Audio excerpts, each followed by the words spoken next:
Men and women may soon be allowed to share the same bedrooms at UCLA student dorms. Our reporter, Andriana Olivares, has a story. Andriana? They call the idea co-ed living, and many students seem to think it's a good arrangement, but others say maybe not. UCLA is one of the few college campuses that may implement a new living situation. Co-ed dorm rooms can be a reality to UCLA students as soon as next year. From a guy's perspective, I mean, you know, we're very, I would say, sexually stimulant, so we wouldn't really mind living with girls. Normally, I would say no because girls, they live differently than men. Usually girls, like, they're stereotypically a lot cleaner and neater and, like, they smell nicer. So if I was living with a messy girl, I'd be ticked off, but then again, I'd learn to live with it. But if I lived with a clean girl and I'm clean myself, I mean, perfect match. The move is intended to better accommodate transgender students to help ease their transition stage.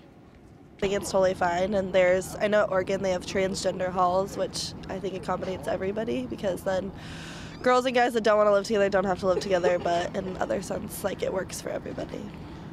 But the idea could extend to all students, even couples. I don't think I would, just because, you know, if things go south, then you're stuck in a roommate contract for the rest of the year, and, you know, that would not be good. Behind me, we have some of the UCLA dorm rooms. Now, UCLA tells us that it's not set in stone. It's something that they are considering for possibly next year. Right now, many of the dorms have co-ed hallways, but this proposal might take it to a whole new level. And UCLA is not the first school to try this. The idea has already been experimented at college campuses like UC Berkeley, San Diego State University, UC Riverside, and Ivy League schools like Harvard and Yale. Many students believe they should have a choice on how they choose to live.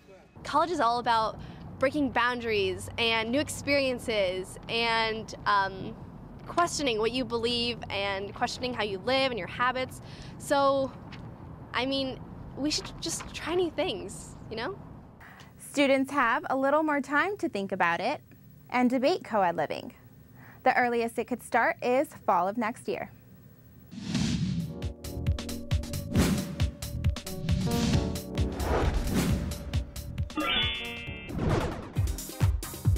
Here's the scoop. Sonia Martinez joins us with the latest Hollywood news. Sonia? Veterans Day weekend crowned to a new #1 movie. Immortals opened strongly, raking in $32 million. The film finished ahead of past film in the ancient epic genre.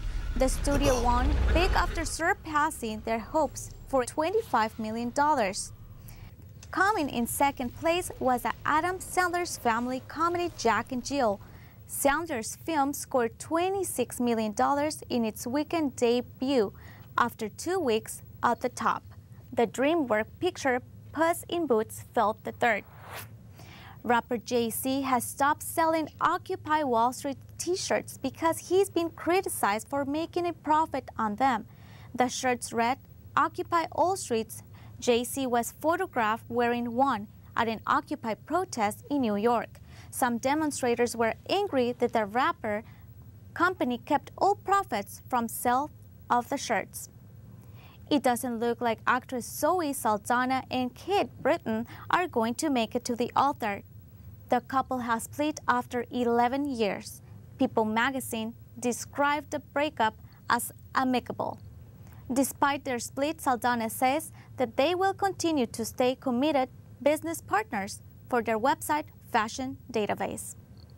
One U.S. Marine had an unforgettable moment, a date with a star.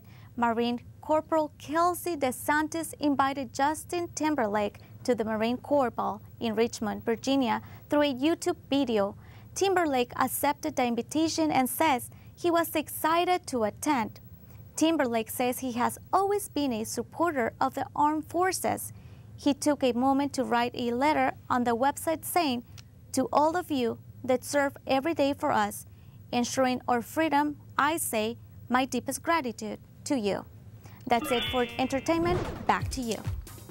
Iranian lawmakers are angry about a UN Atomic Agency report critical of Iran's nuclear program. The International Atomic Energy Agency reported that Iran has continued its weapons research and technology development. President Obama says the U.S. will continue to work with Russia and China to strengthen sanctions against Iran. We now have a situation where the world is united and Iran is isolated. And because of our diplomacy and our efforts, we have by far the strongest sanctions on Iran that we've ever seen. Iran has always said its nuclear program was for peaceful purposes. Speaker of the Iranian parliament said the IAEA report was based on outdated information from the U.S. and Israel. Billionaire businessman Warren Buffett says his company purchased over $10 billion of IBM stock.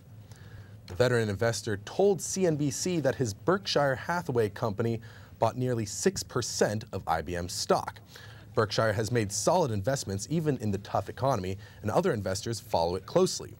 Buffett says Berkshire will release a quarterly report on its stock portfolio this week. Berkshire Hathaway owns 80 insurance, railroad, and utility firms around the world. That's all for Valley View News. Thank you for watching. I'm Jack Bryant. And I'm Myra Castaneda.